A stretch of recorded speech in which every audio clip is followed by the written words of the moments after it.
Okay, we're going to do a quick review of some of the highlights in Siman Tzadik Tes. Plus, we'll finish the Siman. And Mitzvah Hashem, on Thursday, we'll go to Siman Kuf. Sounds good.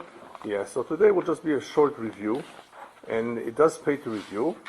I did discover myself, all sorts of things that were not clear at the beginning, and now they're maybe a little clearer. Yeah.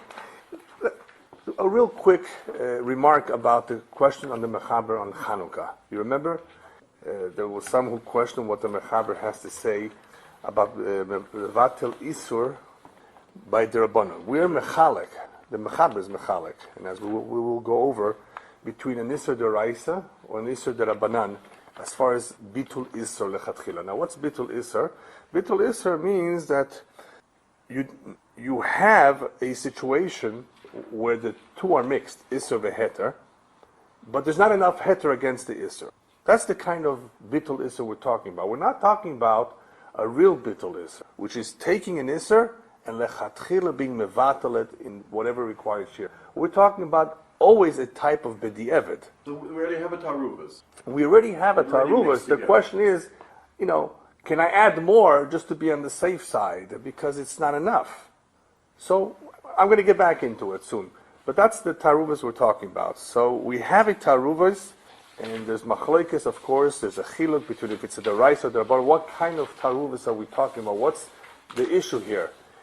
Is it a real Isur Deraisa or is it an Isur Derabanan? The Mechaber seems to be Mechalek. Now, the Mechaber being lenient under the Rabbanan, of course, the Rabbanan brought out the question as why he wasn't so lenient in Chanukah. And what's the story in Chanukah? Chanukah, we're talking about Moisar HaShemen, leftover Shemen. We know that oil left over is Huktzah leMitzvasai. You just can't use it for personal use. You can make a big bonfire, he says. Burn it up, right? Destroy it. Yeah, don't use it. But he seems to be saying that if it got mixed up, Yesh Omrim, he doesn't say it on his own, he does say Yesh Omrim there, at least he's saying he's not giving a psak. When he says Yesh Omrim, he says, you know what, there are some who are Machmir. Who happens to be Machmir here? He's bringing the Tur B'Shem de Maram Mirutenberg. Very interesting, right? Maram Mirutenberg, this kind of a scenario, if you don't have Shishim, he says, don't add to make it bottle. Remember that? Everybody talks a little bit about this question in the Mechaber, and various explanations are given. We said that perhaps Chanukah was somewhat different because it's Huktzah leMitzvasai, it was designated for a mitzvah, we're a little bit strict, and in this case maybe the Mechaber did want to be strict, like those who would be strict otherwise. Before that. Perhaps without any other explanation, it could be. After all, we do have Shitat, we do have opinions about Bitul Isur, even under the Rabbanan, which this is, Chanukah is the Rabbanan. So it could be that the Mechaber, for some reason, because it's Huktzah leMitzvato, it was a mitzvah, used designated for a mitzvah, maybe there he felt there's reason to be strict. After all, there are opinions that even in Yore Deah, but we're learning that there are some who don't distinguish between the Oraita and the Rabbanan. So let's be Machmir here. It's Huktzah leMitzvos, it's for a mitzvah, don't use it, don't be Mevatalet, don't go out of your way to use it by this loophole, if we can call it a loophole, called Bitul Isur, only because it's a Drabanan. And some say it's a Davar Sheyesh Lo Matirin after all, which will we eventually be learning, something which Yesh Lo Matirin, something that eventually will become Mutar anyway. Why don't you just wait? When will it be Mutar? I can use this next year, okay? Since I can use it eventually, since I have a way out of it, a mutter way, then why make bittul? Why go through this back door when you have a mutter way to resolve the situation? Use it next year. Is something that, is it mitbatel now? Oh, so that's the question.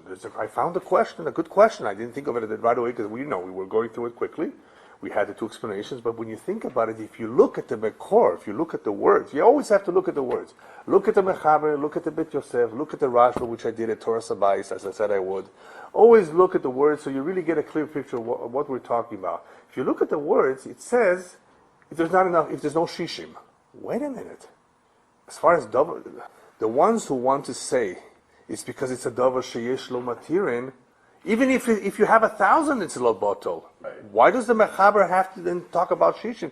Obviously, you can't say it's a davar sheyesh lo matir. In other words, what kind of an explanation is it that this is a davar sheyesh lo matir? If that's the case, then why did the mechaber say it? Because there's not shishim? Right. Very, very good. Yes. Good question. Yes. Good point. What's the answer? The answer that I saw, not my answer, but it's a good enough answer, is it's קיהן davar sheyesh lo matir. It resembles a davar sheyesh lo matirin because you could use it next Hanukkah. So just wait till next Hanukkah and be patient. That's all. But you're right. It's not a real davar sheyesh lo matir. It can't be because it could, but then you have a question of the mechaber. Mechaber can't mean that it's a davar sheyesh lo matir because otherwise, why is he saying there's not a 60? A davar sheyesh lo matir means that even if you have 1,000, it's not batel. Remember, certain things are not batel because of various reasons. One is davar sheyesh lo matir. Next Thursday we'll be talking about a birya, a whole chicken. A birya got mixed up with many chickens. The din of bitul is no longer the same when you have a birya. Even though we will see all of these extraneous, is that the word, situations are midirabanan. Because midaraisa, we have a din of bitul berov. We have a din bitul b'shishim if there's tam.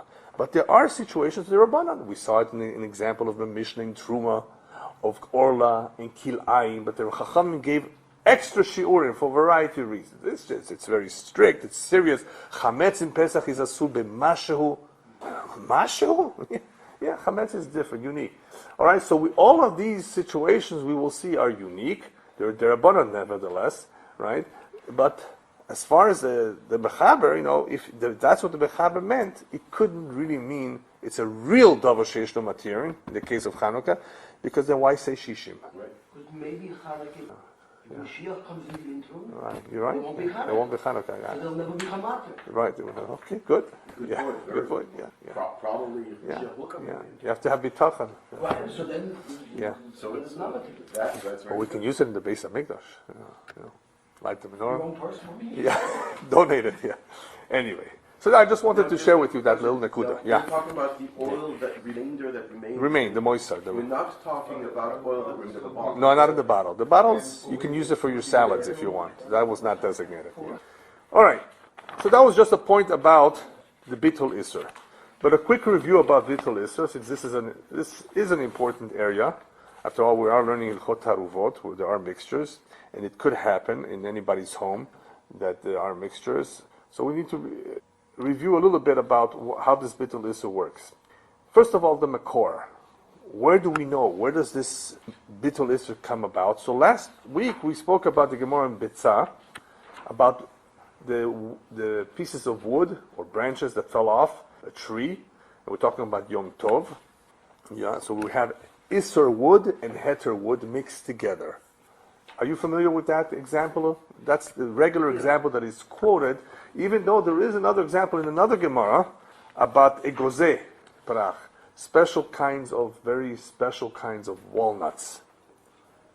Okay, that's another Gemara in Gittin that also speaks about bitul, and they're not batel because they're very important. There are some things that because of their importance are not batel. So you actually have these two Gemarot, if you ever want to look them up. One is in Betzad, Daf Daled Amud Bet, and one is in Gittin, Daf Nun Daled Amud Aleph. And there you have a machloket about the egozim. And it seems to be that we follow Rabbi Yossi and Rabbi Shimon, that there is a distinction over there that if the mixture came about b'shogeg, yalu. Yalu means that they're cancelled out if it was unintentional. And if it's b'mezid, lo yalu. So there the Gemara actually makes a distinction between shogeg and mezid, and that's only according to Rabbi Yossi and Rabbi Shimon. Right? So what do we see so far? That from the Gemara in Bitzah, it's mashma that there is a chiluk that in Isure Deoraisa at least, there's no bitul. Masha'inkin b'drabanan. That we see from that Gemara. That apparently in Isure Deoraisa perhaps we're not gonna say that bitul works except for Isure Deorabanan. And the Beis Yosef brings down the halacha as far as the Gemara in Gittin. We hold like Rabbi Yossi and Shimon that even though it's asur lechatchila, we are mechalek between shogeg and mezid. So what do we have so far? We have in the mechaber's words that it's asur lechatchila, of course, but if it happened b'shogeg, it's muter. If it's b'mezid, asur. And we'll talk about who's it also for in a minute. But that's the halacha lemaaseh. So far so good. I mean, this is just what we covered on last week. So we have the chiluk of the Oraita and the Rabbanan, which is what Mechaber goes on to say in the next seif, that isur shel divrehem en me'arvim oto b'yadayim. Neither can you do it b'yadayim intentionally. Im asakim b'mezid asur. Aval im nafal me'atzmo, if it fell by itself, and there's not enough in the heter, you can be marbe, you can add. So there's a big difference here. If it's an isur de Rabbanan, and that's very interesting. Why should it be mutar mid Rabbanan? Everybody agrees with. Everybody agrees with. You're not allowed to be mevatel isur lechatchila. And we need to talk about that too. I don't know, by the way, if you've ever had an opportunity with Rabbi, what's his name? Rabbi Lebar. What's the svara behind it? Why not? Why can't you be mevatel isur lechatchila? So we'll talk about that today too. Very good. The svara behind it. What's the svara? What's the problem? Okay? But before we get to that, Mechaber in a separate seif does make that distinction, that if it's D'Rabbanan, you can add if it already happened. It happened, it got mixed in, you have chicken and milk, and there's not enough chicken to be mevatel the milk. It's an isur D'Rabbanan, right? You can add more chicken to get rid of the taste of the milk. Make sure you don't have any taste of the milk. Lechatchila, he says. It happened, you want to eat the chicken. You don't want to throw it out. The way it is not enough. There's not enough chicken against the milk. I'm going to pour tons of chicken. Moroccan chicken. There is such a thing. A lot of chicken. And it's going to cancel out the tam. Mutter. Mechaber says it's mutter. Now the Ramah doesn't like it, of course. Right? But the Mechaber says, yeah. So far, we have two dinim here. We have the din of bitul isur, if it happens b'shogeg, is okay. And in the Rabbanan, it's even okay lechatchila after it got mixed. Not lechatchila meaning intentionally to begin with, but once it got mixed, I can add more to cancel out the whole thing. And all of this is learned from the Gemara. All of this supposedly is based on what the Gemara says, and we follow Rabbi Yossi and Rabbi Shimon, at least the Mechaber does, to making a distinction between shogeg and mezid. All right. Now, before we go to the Ramah, the second point, after we discuss the Mekor, the source of the din of Bitul Isur, we need to go to the next discussion of whether the Isur of being mevatel and Isur lechatchila, is that a deraita or derabanan? I'm not allowed to do it. Do I know if this prohibition is deraita or derabanan? It's important to know. Is this a prohibition that is also for me to do according to the Torah, or only by rabbinic decree? So we have various opinions. Rule or just particular mixture? No, the halacha is en mevatlin isur lechatchila. That's in the Any Shulchan. type of isur is what he's asking. Taaruvot, the Taaruvot, or bechnad, any type of isur, whatever. If there would be such an idea of it. No, you Or can't. no Taaruvot. No, any kind of, you cannot be mevatel an isur if you want to eat it. Okay, if you want to eat, you want to consume it, you can't be mevatel an isur. But the question is, that would be a good question. Can you be mevatel an isur to be able to have hana'ah from it? Yes. Okay, and I think we discussed it a little bit. I have to look back at this. Something that would be asur behana'ah. Okay, in other words, you don't intend to. Now, obviously, it's something that is asur behana'ah b'mashu, right? Like yain nesech, chametz, asur behana'ah too. Basar bechalav is also asur behana'ah. Something that is asur behana'ah. However, once I cancel out the isur, once I get rid of the isur, it's mutter. Especially if it happened with shogeg. The question is, would I be able to do what? I don't want to eat it, but I want to sell it. Now, based on what the Ramah said, remember what the Ramah says something very interesting that may help us. He says he doesn't like the distinction between the right and the Rabbanan. Of course, he agrees with the shogeg thing, but he says,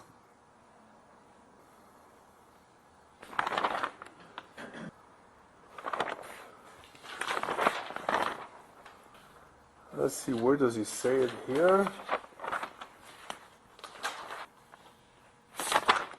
Yeah.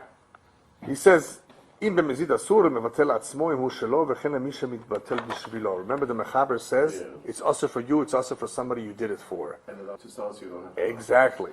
And the Ramah adds, ואסורים למוכרו גם כלישראל אחר, שלא ייהנו ממה שביטלו. You can't benefit from it, so you can't even sell it. So basically, based on this Ramah, whether the Isser is also to eat or also to have hana from. Okay? He doesn't say that, but, right? You would not be able to benefit from it in any way possible. You will mevatel the Isser. So what does he have to say here? He brings the shach interest. Yeah, we talked about the shach, that the shach is the one that says not to sell it at a high price. That's the price of the niddah. You can't. Right. You could have done That's that the shach. before. Remember, that's the shach. The shach says you can sell it, yeah, for less. Because you could have sold it for the price before without being divided. It wasn't a nevela. Right, good You point. want to sell it as a nevela. You could have sold it before. Yeah. Right. As As it is, as a mixture. Yeah.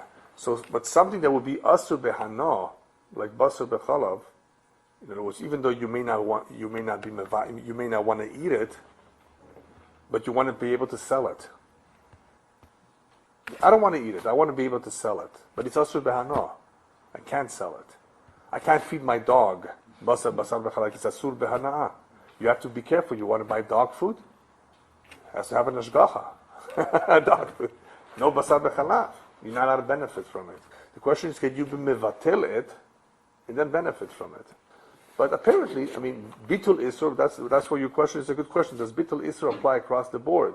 Bitul isur means I'm canceling out the isur. It's asur for me the way it is. I want to eliminate it. Lechatchila I cannot.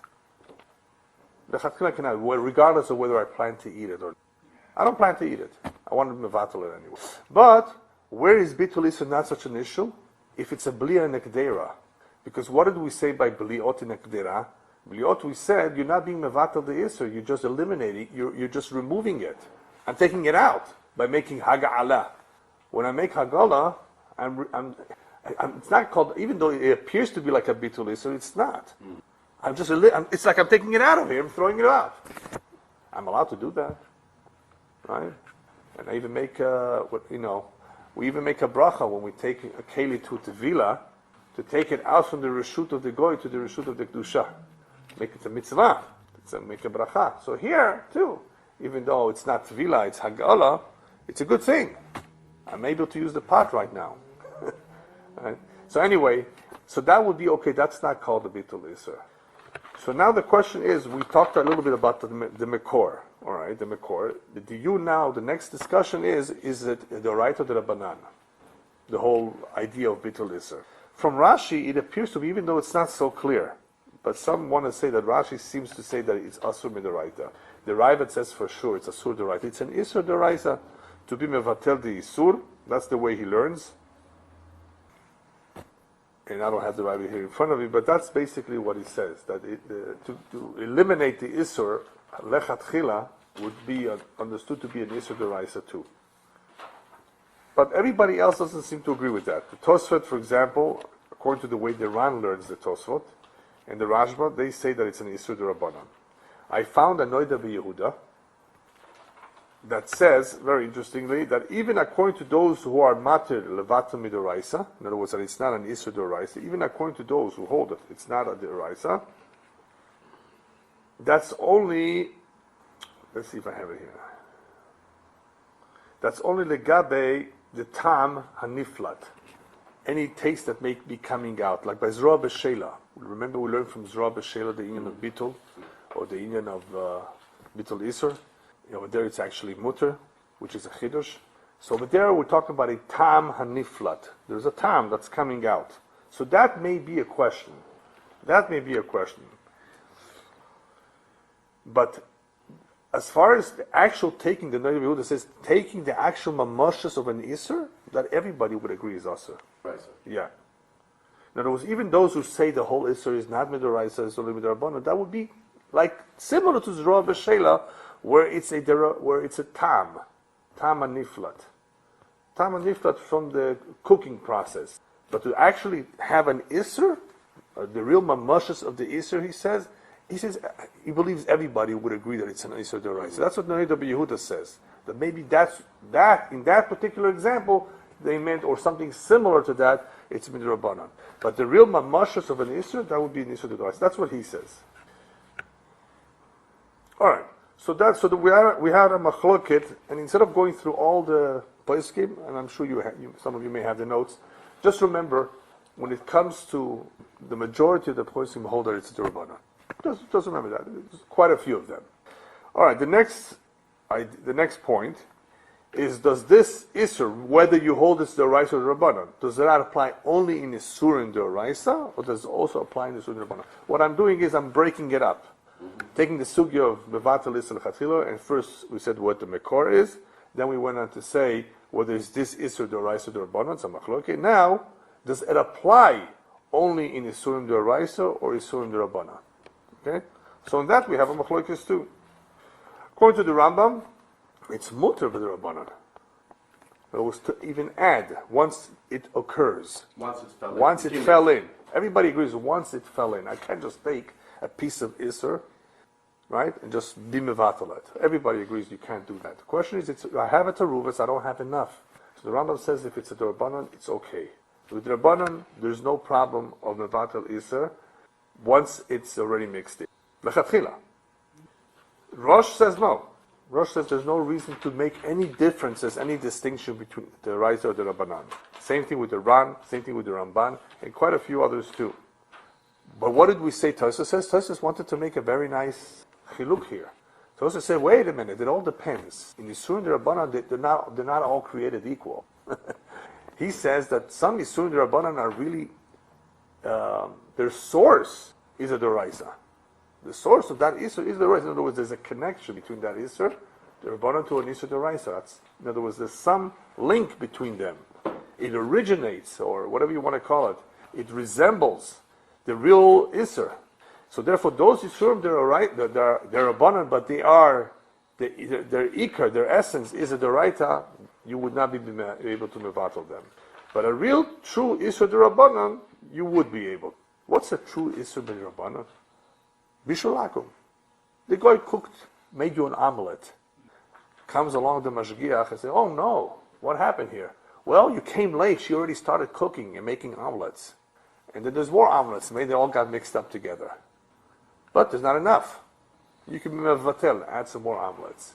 This is a real Isur d'Rabbanan. Bishulakum.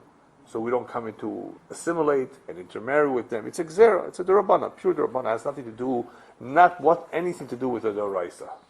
Interesting, you bring for something that is rooted in d'oraisa, milk and chicken. Yes, milk and chicken would be an example, possibly, of one that is קיהן, or resembles the real isur, because this is meat and this is meat, but this is beef and this is chicken. So some would not allow. You would not be able to add, according to Tosafot. According to the Rambam, yes. Rambam, Rabbi Moshe ben Maimon, you can. You got to mix. It's mixed. There's not enough in the chicken against the milk. You can add more chicken. It's a d'Rabbanan. It's a d'Rabbanan. It's not d'oraita. No problem. Mosif, tosif, chaval ala of. Why throw it out? Right? So then add. It's only d'Rabbanan. D'Rabbanan, you could be lenient. As a sur, you're not allowed to add the milk to get splashed in by itself. You would be able to add more chicken according to. To add more milk? No, you're not allowed to put milk into the chicken. Of course not. No, that would. Even less than. Exactly. We're going to talk about that soon in the next scene. But if it fell in by itself, then according to the Rambam, you would be allowed to. Yeah. Let's say you have this French cook. I want to make milk with chicken, but I can't. So I'm just going to put a little bit to make it batel. You can't do that. You can't do that. Yeah, that's been, what? That's not only b'mezid. I mean, it's the real isur. This is the isur, right? You can't combine them. You can't put it. You can't eat the two together. So there's no way, looking for a loophole. How can I do it? Like they have this. Lately they have this thing called, what's the word for it? Fake bacon. What's the word? yeah. It's not fake. It's called something else. Artificial? Bacon bits. Bacon bits. Yeah, but it's fake. Substitute. No. But there's a name. There's a name for it. It's a technical term. No, not so technical. Not fake. Not make believe. Not artificial. Imitation. No imitation. Imitation shrimp, imitation bacon. I don't believe in this kind of thing. I think it's terrible. I think that's a terrible thing to do. They take a really into it. Tell you a quick story. Tell you a quick story. I want to explain to my There were son. one of the Rothschilds. You know, the Rothschild family is a very wealthy family. Originally, the first few generations were very orthodox, very special people. They had a zechut. They remained wealthy, even though not all of them were observant. Anyway, the story is about one who was very observant and God-fearing. He ordered a Sefer Torah. Went to a sofer, write the Sefer Torah. Anyway, so he made up that every month, come, and I'll pay you based on how much you've done so far. Okay? He came one day, and he says, how much do I owe you? He takes out his pinkas, his pad, and he says, well, let's see here. For the month of April, I did so much. He says, what'd you say? The month of April? You used a non-Jewish month to figure out how much I owe you and what you did for writing a Sefer Torah? How could you do that? What happened to Tishrei, Cheshvan, Kislev? How could you use the secular months? How much do I owe you? $2,000. Take it and take your Sefer Torah with you. I don't want it. How could you use non-Jewish calendar names to figure out a Sefer Torah? Now today, unfortunately, we have to use it for business. I mean, that's all they understand, the non-Jewish world.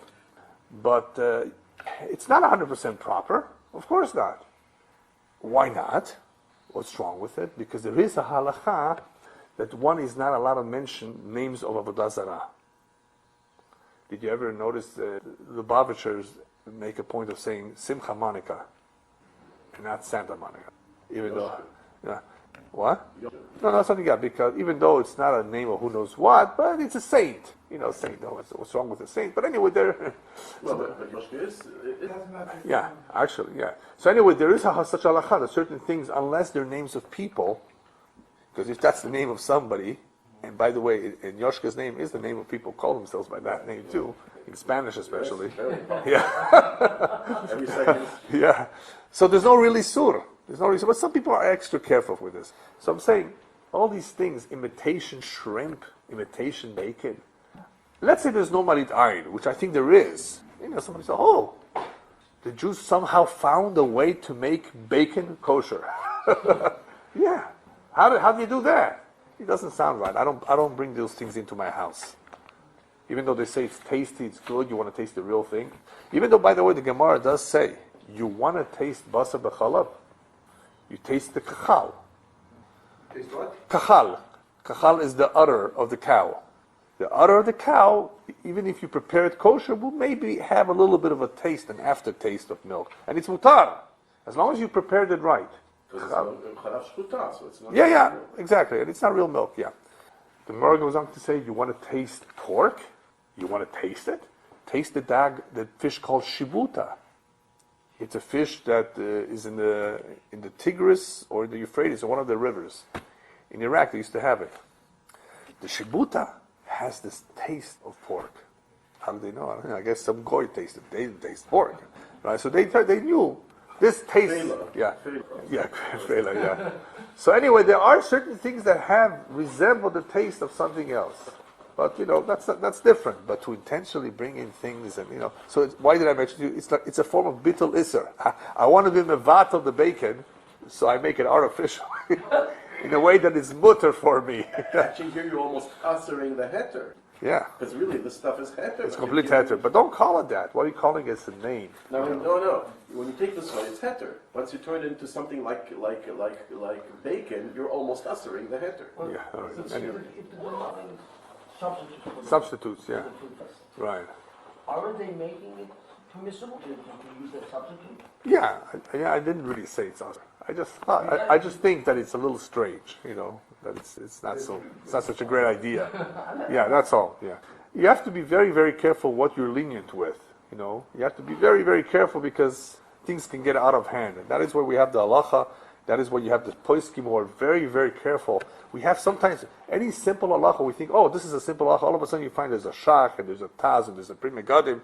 They're not going to give the mechaber an easy time. Not always. So not papitom. And here we'll see. We'll see. They don't give him an easy time. Various halachas over here.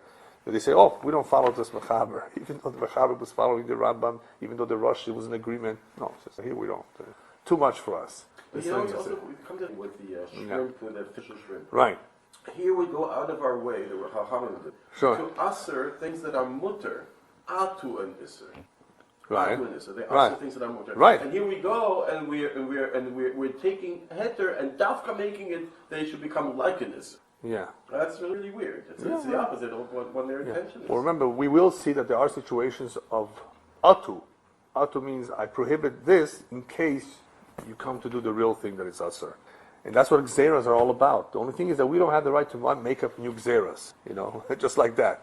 But there is something called harchokas, is to be careful to stay away from something that is questionable, especially if it's a machlokes.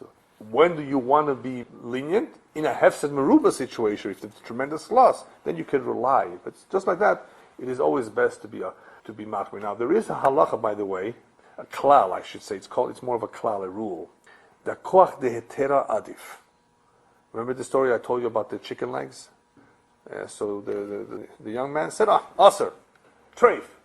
Look for a way. Maybe you can find a heter. Maybe there is somebody that says they worked very, very hard. Poskim Rabbanim of the past, when a poor guy came with a chicken or with a cow, this taref, it was a big loss for him. If this was really taref, it was a tremendous loss. Hundreds of dollars, his whole livelihood. So they really looked for ways to see, because the halacha sometimes does allow that in a hefsed meruba, we're not so strict. It doesn't mean that it's really treif. It means that it's really kosher, but we're machmer. When B'ezrat Hashem, if we ever learn Hilchot Trefot, you will see there are quite a few examples of differences between Sephardim and Ashkenazim too, as to what constitutes glat and what's not glat, when it comes to the areas of the lungs and some other area, or whether we can say, is this okay or is it not okay? Can you eat it at somebody's home who only eats the kosher, doesn't eat glat? Can his father eat this one? Yes, he could. Yeah, as long as it's glat. But it doesn't have to be Bet Yosef. Oh, yeah? Yeah, sure. We rely. I mean, it's okay, but it has to be glat. Yeah, but it's a question. It's still a question. But as far as you cannot give your rice on Pesach, okay, you can't give something that is usher, for sure usher, to someone else. An Iraqi can't give a Pesach. We the Moroccans not to you guys. Yeah, on Pesach. Yeah. All right, so let's go on. So does this Isser of Bevatel Isser apply on the rice or the Rabbanan? So we have a machloket. So the Rambam says very clearly that the Rabbanan it's okay. The Rosh says no way. There's no difference between the rice and the Rabbanan. The same thing is with the Ran and the Ramban. But Tosot made a chiluk that if something is קיהן דאורייסה, like chicken with milk, you're machmer. If it's a real Rabbanan, like we said, bishul akum, you can be mekel. If it's mixed already, you can add the required amount to make it batel. Okay, so that's basically the difference between Rambam, Mechaber, and those that hold Rabbanan is okay, between those that say it's not okay, and then the third shita, the Tosfos that says, wait a minute, it all depends on the Rabbanan. More like a deraisa. It originates from a deraisa. It's like a deraisa. Then we do not mevatel it lechatchila. The shogik is always going to be okay anyway. But if it's a real pure derabanan, then it's okay. And the same is, I think the same is with the Rashba. Mechaber passes like the Rambam, the Ramah passes like the Rosh, and the passes like the Rosh, in other words, completely like the Rosh, even if something is a complete Rabbanon. What? Mechaber is Maran, Bet Yosef. Yeah, Maran Bet Yosef. Right. So the Ramah says makes no difference. Maybe let's just see it inside. He says basically, יש אומרים דאין לבטל יסוד רבנן ולהוסיף עליו, כמו ביסוד אורייתא, וכן נוהגים ואין לשנות. No different whatsoever. The two brings it in the name of his father. There's others that hold like that, and therefore he's not makel. But what does that tell us? That if we have a situation of a hefsed meruba, you have on who to rely. You know, when you have to make a decision, whether you are the rabbi or you're the father, in a situation where you have to make a decision, and you know the halachot, all the ramifications, you can consider, of course, the various poskim like the Mechaber and the Rambam, who hold that in the Rabbanan, you can deal with it. And if it's a big loss, Shat Adachak, Erev Shabbos, you don't have time to make more, you know, you need to consider all of that. It's easy. I was saying, koach de tera adef. I was beginning to say, koach de tera adef. If you can find a way to be mater, it's mutter. You know what? You have to be very careful with koach de tera, but you have to be very, very careful because you don't want to be mater something which is usher with a woman who has a stain. Is she a Niddah or not?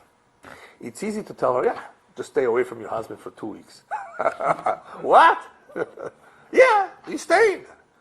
You know what you're doing? Not only are you it's a problem of shalom bayit here, it's a problem of pirya v'rivya. They're trying to have children. You have to be very, very careful. To say asur is very easy. Koach de hetera adif. The koach of being matir is always better, but as long as you can substantiate it, of course, you can prove, you can point out to it. Where did she see the stain? What part of her body was it? On what clothing? What color was the clothing? How big was the stain? How did the stain come about?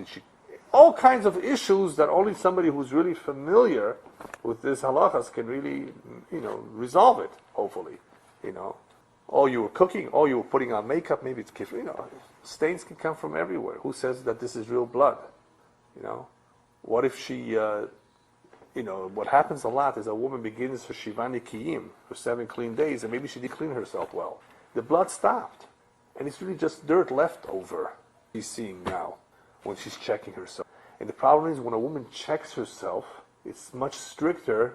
She discovers it. She's actually going into that spot in that location. She's going in there. So they for sure came from there and didn't come from the chicken or whatever that she was cutting. It actually came from there, but maybe it's dirt. What color is it? You have to know what colors. Anyway, so that's why koach de hetera adef, to just say something is usher is very easy. You don't just want to say usher. You really have to investigate it because the possibilities are, that you may be causing problems here unnecessarily. What one needs to know what one is talking about. Sure. It's not a good idea to usher or to delve and study the problem. Yeah, sure. Yeah, definitely. Now, what's interesting today, rabbis today do not almost ever in their lifetime, in their career as rabbis, ever get a question about a chicken at trefa. It's not like back in the old days. Today, everything you buy by the butcher, everything is salt. You don't even have to salt your chicken anymore. Where your grandmothers for sure, probably, they had special kelim under the sink, just for salting. So the questions rabbis get today are no longer really associated with it. But Niddah is still a problem, it's still an area. And of course, Taaruvot, Basar b'chalav can occur occasionally. Use the wrong spoon, use the wrong pot. And all kinds of other issues apply today. So in today's generation, it's a very different kind of halacha or shaila, I should say, that a rabbi may encounter. Is the internet kosher? Those are the kind of questions that people have. Do I need to filter it out? These are real good questions, important questions, of course. But that's the kind of things people are asking today. So anyway, that's why it's not only important to learn the halacha and the mechaber. What we're doing is we're going a little deeper so we can understand the svara behind everything. And we understand the svara and the makor. We can actually go back and see, wait a minute, the sugya here was talking about this kind of a situation. Maybe this situation is different. But you have to be very careful because you really have to make sure that you're not contradicting something else. When they say shiv'im panim la Torah, 70 faces to the Torah, how could it be? How could it be 70 faces, 70 explanations? How could one be asur and one be mutter? And they both be right. When we say that both of them are right, elu ve'elu divrei Elokim chayim, you may have seen that expression, Beis Hillel and Beis Shammai are both right. It's not that they're both going to be implemented. We can only implement one. You can't have 2 halachas. We implement one based on whatever criteria we have. We accept it here Beis Hillel, we accept it here Beis Shammai.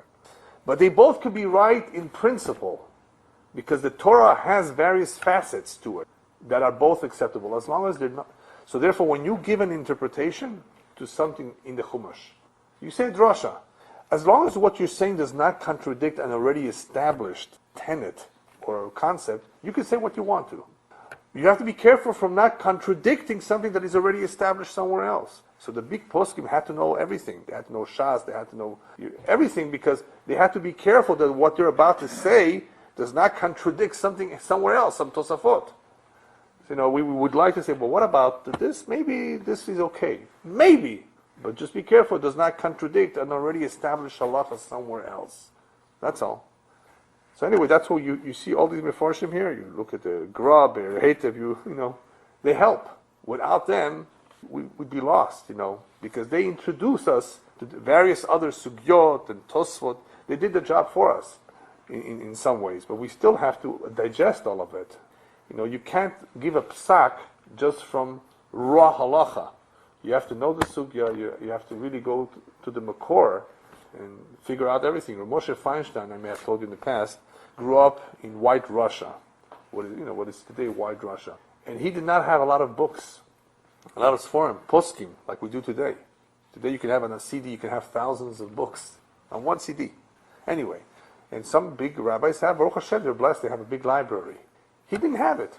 He had to learn the halacha and come to conclusions just from the raw sugya, the Gemara, and the Rishonim. Whatever was available to him, he had to therefore work a lot harder. Whereas you have others who basically, the Rashba says this, the Ritva says this, the Torah says this. So they can rely, that's very nice, but they didn't go as deep as he did because of that, because they're, relying on other sforim that may have given an opinion. So his method was a lot more difficult. Baruch Hashem, that's why he was such a big posek. Alright, so let's go on. So we have now the chiluk between the various Rishonim as to does it apply only in Nisurim D'Oraita, does it apply also in Nisurim D'Rabbanan, which is basically what the Ramah says. So we right now, in this halacha, have a difference between Sephardim and Ashkenazim, if you want to call it that way. And by the way, what would the Yemenites say? They're also Jewish, right? They're a separate group. But remember that if you don't know it by now, they follow, most of the time, they follow the Rambam. Yeah, they follow the Rambam. Okay? And also, I understand the Yemenite Nikur. No, Yeah, they had to know all kinds of things. Sure. Yeah. All right. Now let's come to the meat of this halacha. We're talking about bitul isur lechatchila still. What's the svara? Why should it be asur? Just take 2 minutes. Don't take more. Why should it be asur for me to be mevatel and isur? We're talking about mixed or not mixed. Cancel it out. Well, it's not nice to just take isur and cancel it out. But why should it be asur? Whether it's the right or the wrong, what's the issue here? Well, I want to eliminate it. Its first attempt. It's gone. It's gone, isn't it? The first of your question Right. seems to define the spirit. Okay. Once it was established that this, then I just come along and I turn it as though it didn't mean anything, as though it's just a technicality. Yeah, but I'm not allowed to have isur. I cannot consume isur. But in here, by diluting it, it's going to disappear. The yavish in yavish, I can understand it a little bit more. As though the isur was just a technicality, not something of and it happens to be us, so I'll be mevatel, and then I can eat it. Right. So then it's taking it lightly. It's not. It's removing from it the strictness, the weight of the weight. It's making it we're stripping away the weight of the isur. Okay. It goes against the spirit of the isur. Is that? Would you say? That's very nice. Would you say that maybe perhaps that would only apply there if I take the isur lechatchila and I'm mevatel? But what if I have a mixture? Sure. What if I have a mixture to begin with already? It's just I don't have enough. Yeah, but then we also have a halacha. If it became mixed, then if it's not in the right proportion, the whole mixture. Right. So again, I have something now that in front of me that at this point in time is an isur. Right. Maybe the mixture is an isur. So now again, I come and I strip off the weight of I this strip it isur. off. Yeah. Anybody else want to suggest what would be the better. problem of being mevatel the isur? Why should it be an issue? I'm removing it. I'm eliminating. I'm getting rid of it. Who may end up becomes a habit. Well, that's what we're talking about. What's wrong with doing it intentionally? So it's not like here we're not talking about what you may. You actually are doing it intentionally. Because then you might come and you might come To eat really treif? to eat Really? right. Yeah. It's random. What you're saying it reminds me of what the Chachamim tell us. There's a concept called larchik ta'adam min avera. You want to daven ma'ariv on time. The Gemara says you don't want to push it off indefinitely because you may forget. Just push it off, take it like you say too. Take it lightly. It's not good. So all of these, by the way, might be correct to an extent. Yeah. But there's something else. There's something apparently more here. We have to understand the whole idea of bitul, which we have discussed many times. What's the idea behind bitul? Whether it is transformed into heter, or whether it's a din of called the parish meruba parish. In other words, really, what I have here is a suffix. It's not gone completely. But I'm allowed to take one at a time. Right? We don't hold like the Rush that says you can now eat the whole thing together because it's bottle, it's gone. Because it's called the porish. I'm assuming that what I'm taking now is mutter because there's a Rav and Ruba Kikula. Ruba is like the whole thing. Whereas the Rush or the others hold that there's a real bitul. Bitul meaning that it's gone. Bitul means that this Isser that used to be here has no power anymore. Even though I know it exists here. The molecules are here. It's here. But it has no power in itself. As a mixture, it does not have any power. So it's mutter. It's heter. Now, what did we learn about Isser? We've learned in various different halachot that as long as I can see the Isser, it's not batal. Remember that? Nicker. If the Isser is nicker, the Isser is be'ain, I have to remove it. Obviously. Not only that, we even learned a very interesting situation with the Ramah, with smetana. Yeah, with the dairy. If there's a way you can remove the dairy from the mixture, from the meat, you still have to do it. It's not batal, but there's the way that you can remove it. Get rid of it. So we have to do whatever we can to remove the Isser if that is at all possible. So it could be, now I'm sure there's various other explanations here, but possibly the simple explanation of why Bitul Isser is wrong or is not allowed is because so long as I don't have a true Bitul, okay, then the Isser is Nikar. Which is the one that fell in or the mixture? The Isser in the mixture is in a way Nikar. Bitul means when it's Mevutal. Yeah, very good. Bitul means when it's mevutal, it's not there. So long as there's no real bitul, it's nikar. Yeah, very good. Nikar means nikar. I can recognize it. It's there. I can recognize it. And you know how it's nicker? Yeah. Because it has so Right, its yeah. presence. Its presence is You're not allowed to eat anything in there.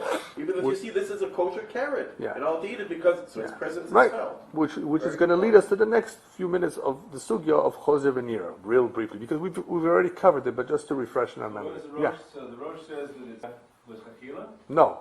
So Remember, the Rosh is the one that says no deraita, no derabbanan makes no difference. You cannot be mevatel lechatchila. So Because it's it's there, gone, it didn't why become did you do it? heter yet. Right. Right. That's why I said. That very Especially based on the way the Rosh learns that it becomes heter. It hasn't become heter. The Isser is there be'ain. The Isser is Wait, I thought the Rosh holds the one gone. Is that correct? yes. So then, according to what you're thinking more about, you should be able to move on Yeah, to but the next one. what was our question? Can you do it? Why can't you do it? Because it doesn't really go away. So the Rosh No. It will go away eventually. Why can't I do it lechatchila at the point in time when the mixture in front of me is usher? I think what he meant to ask was a good question because finding one of the stadim of the possible explanations that I'm going by the majority, not like the Rosh. Right. I'm just saying majority. So therefore, I'm not being. I can't be mevatel because it's still there. Only I'm going by the majority. What Right. I'm saying is that. So according to that explanation, he says according to the Rosh. What about the Rosh? If you don't go by the explanation of you're taking just the majority, but you go with the explanation that is converted into a heter. But that's what I was saying. Even according to the Rosh, it's understood very well because it has not been converted yet. The Isser is there. It's not converted yet. As long as I don't have the shear of Rov, for example, then the Isser is Nikar. So that's the The Isser is Nikar, meaning that it is as though I can see, even though I don't see it physically, it is as though the Isser is Nikar. because it's present. In other words, it's not bottled, it's not gone. So you're saying they can't get rid of it? Right. Right. But the Rosh says Right. you can't. No, nobody says you're allowed to get rid of an Isser, lechatchila. Ein The mevatlin. Rosh says you can't know that. I know Right. that. But the Rosh is gone. But the Rosh also says Everybody even says So you can't intentionally. Everybody says b'shogeg. If it happened, it's gone. One way or another, it's gone. Everybody agrees with that. The question is, or the only machloket that we have right now is on the Rabbanan, can you add when you don't have enough? But everybody agrees, right? If something had b'shogeg, it fell, right? You got chicken and milk, and more chicken fell in. B'shogeg. Everybody says it's fine. B'di'avad. But I thought you said, I just don't understand, but I thought the issue is the halacha, Right. The Rosh is saying when you do it, the Risser is gone. It's Yes, not it there is. anymore. But the others say that the Isser still is flashed or something like that. It's Yes, still, it is. In a sense, it is. Therefore, so therefore, there must be some nafkamina to the practical halacha between them. There is a nafkamina. One was, can you eat the whole thing at once or not?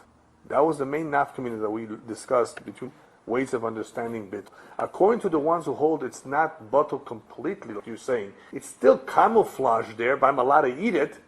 I cannot eat the whole thing as a whole. I can take one burger, one hot dog at a time. I cannot eat all of them together at once. That's one of the main nafkaminas between the two ways of understanding bittul. Right. No, you're adding heter Right. to it. Right. You're adding it. It's a succession of small. Okay. And every time you're adding a small quantity, which is less than you're adding, it's only when you have added a certain amount that's correct. Yeah. So at some point it's going to be mutter, but in the meantime, if you don't add enough, you're making the additional heter also. Yes, sure. So But the ultimate progression, right? then logic would never really reach a point where you have.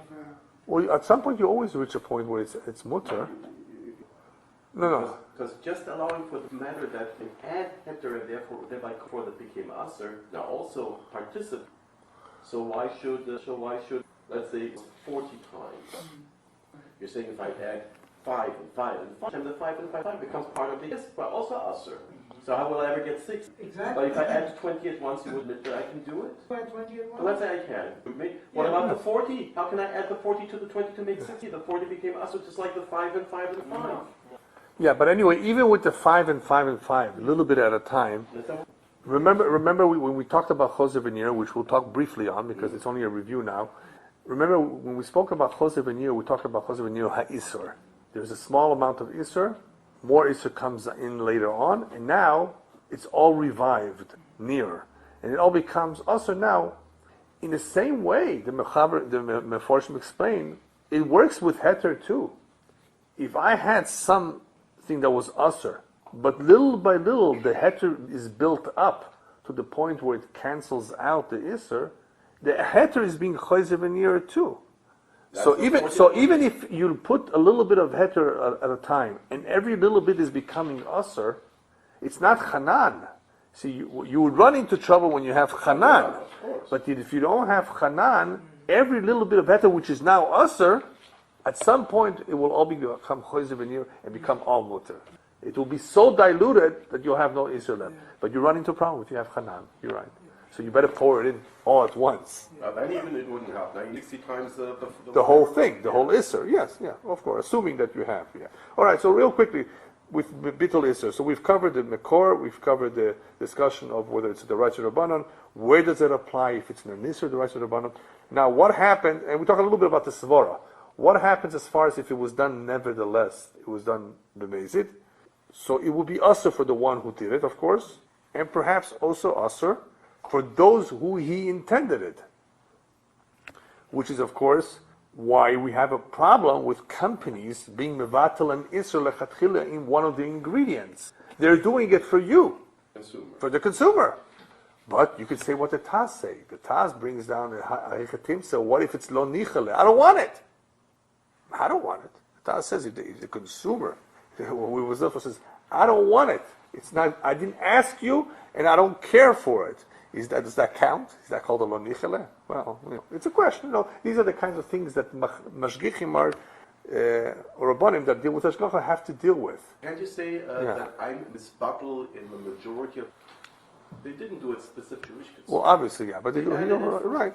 Why isn't there a people of the consumer? A Jew is never bottled. A Jew is never bottled. A Jew is never bottled. Because it's a birria. Yeah, it's a birria. There's something I noticed I never regard to Mavatin and Isser to Rabban, and then the Ramah, I guess, follows says that right.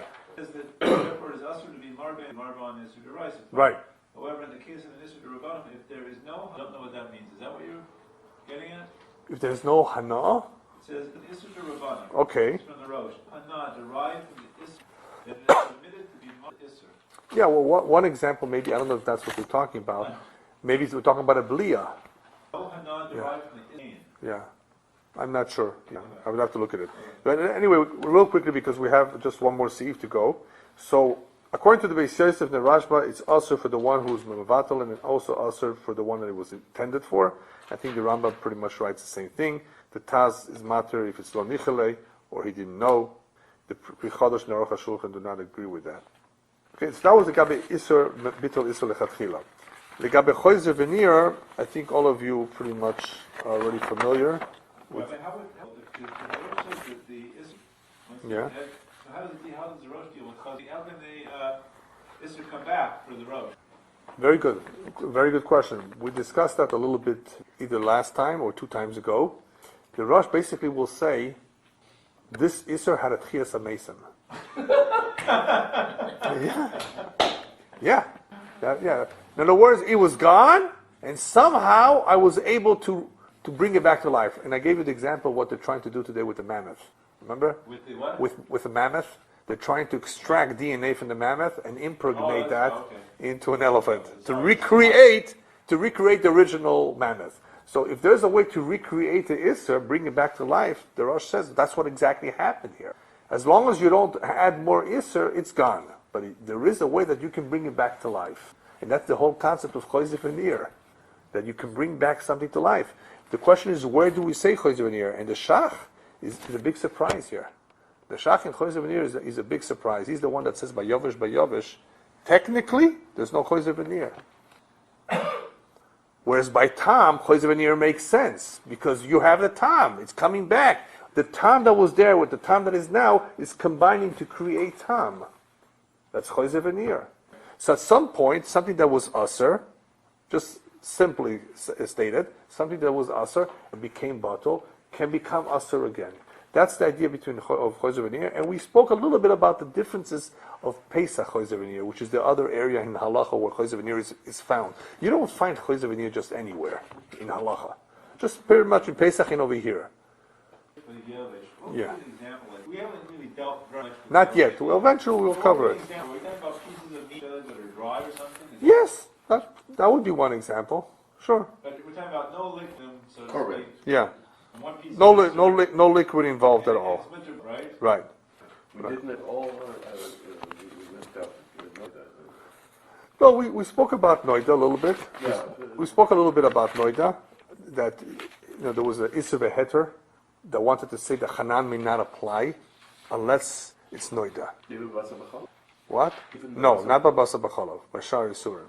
Right. It's really hard because Ramad gives it his notice, sip, is that what it's called? Right. But then the example you talked about, the David, Right. They didn't have, they hold by, Yeah. clearly, it's like not The here. Niddah, the whole issue of Niddah really throws us off a little bit, because all of a sudden the Ramah is bringing it in. I mean, in the end he says that all this doesn't make a difference. And you would say, as far as I remember, Right. is that we don't know. Exactly. So today we don't have to worry. No load on, we ignore it basically. We just ignore it. Yeah. But the Halacha Maisa sheets Yeah. seems to indicate that it isn't seen out of the sheets. And Halacha Maisa, Where did we see that Niddah makes a difference?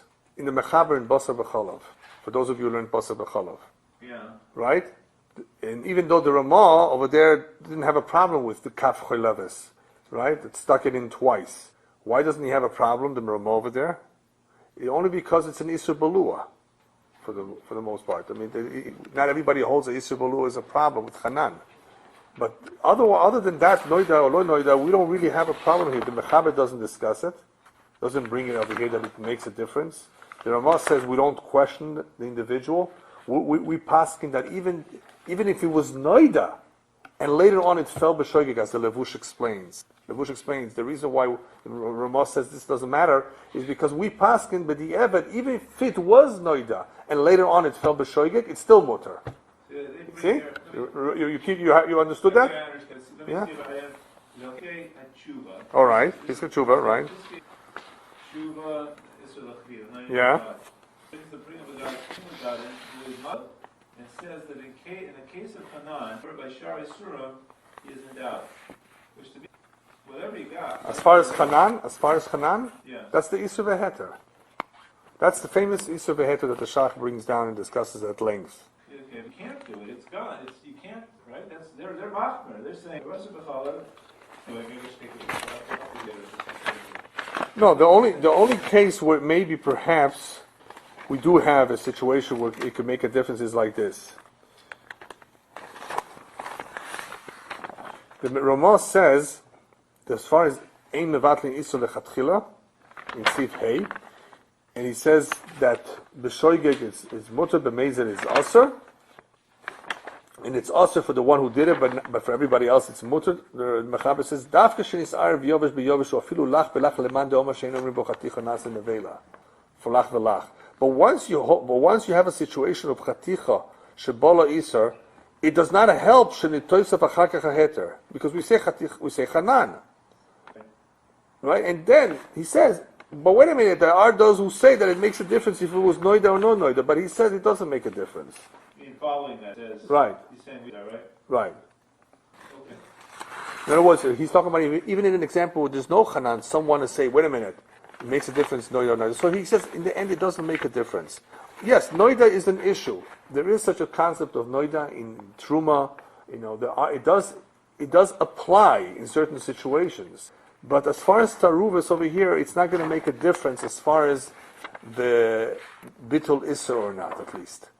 And with chanan, that's only an isser veheter that holds that there's no chanan if it was not noida. If more spilled in, and now you do have enough against the isser, great. Now I don't need enough against the whole piece, just against the. But if it was noida, I'm stuck. It became usser, the whole piece. So that's the only isser veheter says that. But we don't make it. You know, once it fell in, it becomes chanan right away. If it's yat soledis boy, by the way, you need yat soledis boy to be cooked, to be usher. Yeah. That's how the Ramah holds it. Yeah. But you're saying that's not how the Ramah holds it. That means the Ramah is kind of nicely, but that's saying that. Yes, that's how we hold the bison. Remember, the Aruch HaShulchan says, for example, when you have more Isser falling in, it doesn't make a difference of Noida L'Noida, because what's Chayzer V'nir? Chayzer V'nir means there's an accumulation of Isser anyway, right? So therefore, the Noida L'Noida doesn't really make a difference. I mentioned to you that I also wanted to check the Rashba. And from what I can tell, basically the Rashba about Blias goes like this. Remember the Indian of Blias, what do we count in a Gdera? When you want to figure out if you have Shishim or not, can you be Mitzar of the Blias or not? It's a very important chiluk that I think it's not clarified enough. The way it works like this. Rashba understood from Rashi that in a situation where you would know how much Isser there would be no chashash. We wouldn't have a problem with Rashi's hesitation that in the same way that Heter was swallowed or absorbed into the Kedera, so was Isser. But if I see that the same amount of Isser is there now, then maybe I can be Mitzar of the Blias of the Heter, because I know the Heter, it kavets, shrunk. So basically that's the Rashba. The Rashba says that that's the way Rashi would learn. But the Rashba has a problem with Rashi, because he says, but if you don't have Shishim now, it's Usr now. So the Rashba has a problem with even though that's why he's learning in Rashi. So that's where we had a Pri Megadim. The Pri Megadim and Rabbi Kiva Eger learned in the Rashba that what the Rashba says, it's okay to be Mitzar of the Blias, it's only min beminoi. Remember that? And he says that's because the Pri Megadim Rabbi Kiva learned that the Rashba is only Mekel when we know for sure how much Isser was there to begin with, and you know that there was 60 in the beginning too, even though you don't have now. Now, why does this help? Because the way the Rashba really learns is that there's no way. The way the Rashba at least learns in Rashi is that when you have Shishim in theory, it means that you had Shishim in the very beginning. When we talk about the Blias, the Rashba says, based on how he learns Rashi, we're talking about the Blias to make the assumption that I had Shishim in the beginning. The Rashba doesn't say that the Blias now are being mitzaref with the Tavshil to be Mevatel. The Blias do not have the Koyach, according to the Rashba, the way he learns in Rashi. It's not the Blias that are being Mevatel now. It's if I include Blias, I'm saying I had enough in the beginning. Remember? It means I had Shishim in the beginning, but now I don't. So if I included the Blias, great. But then he has a problem with Rashi. Well, what difference does it make? Now I don't have it. Because he doesn't learn that you can be metzarv those blias to be mevatel now. So the Rashba was, at least in the way he was learning in Rashi, is that those blias only tell me that I had shishin to begin with. Now comes along the Rambam, and the Rashba is very good on this Rambam. What I am makel, what I am lenient, is based on the Rambam. Min beminoi, because the Rambam, when the Rambam says I can be metzarv the blias, the Rashba explains, because the Rambam holds the blias are be'ein. The blias that are in the kter are like as though I have real heter. I can combine them. Remember, Rambam is very lenient on this because he holds tam kirker as the Rabbanan. So that's why. So there's a difference of how you interpret which blias are we talking about. So the Rashba in being mekel to be metzaref the blias or going like the Rambam is because it's only in min b'minoi. Otherwise, he has a problem with learning like Rashi, even though he says that's what Rashi would hold. But I have a problem with it if you include it, because that's the way he's learning. The blias are the blias that were there in the beginning, but now I don't have it. But the Rambam says no, you can be metzaref these blias now. You can be metzaref them right now. That's the big difference. And that you only do by min b'minoi. Should we cover the last seif now, or you want to do it Thursday together with Siman Kuf? Okay. Okay, we only had, just to let you know, the last seif is a very easy seif. The last remark of the Ramah, which we haven't done, is very easy. It has to do with water and meat. That's also part of the Ramah.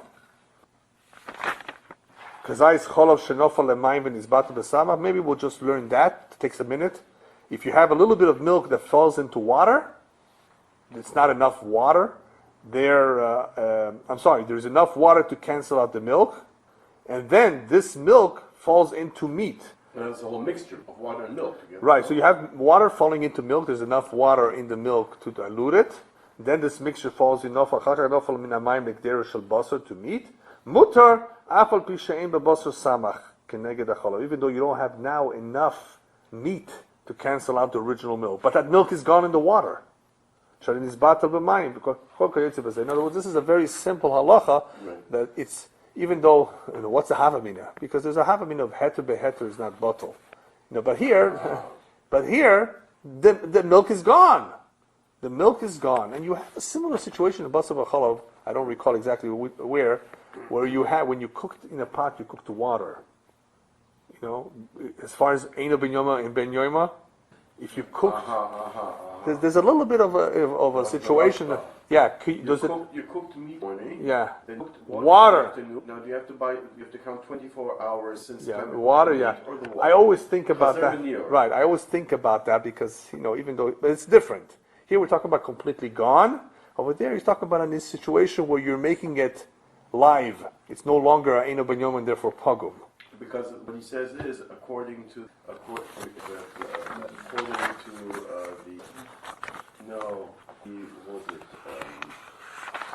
one that holds that you can do basically hagala with milk.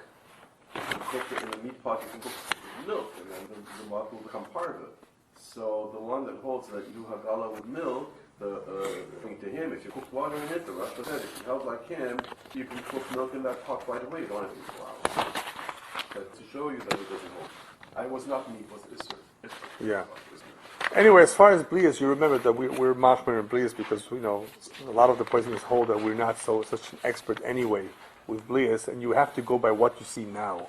You can't always figure out how much blias there was, how much it was before, how much is now. We're not experts, and that's usually we're machmer unless it's a situation of a hefsed berub.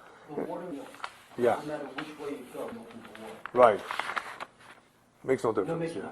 The last seif is a very interesting seif, even though it's an easy seif.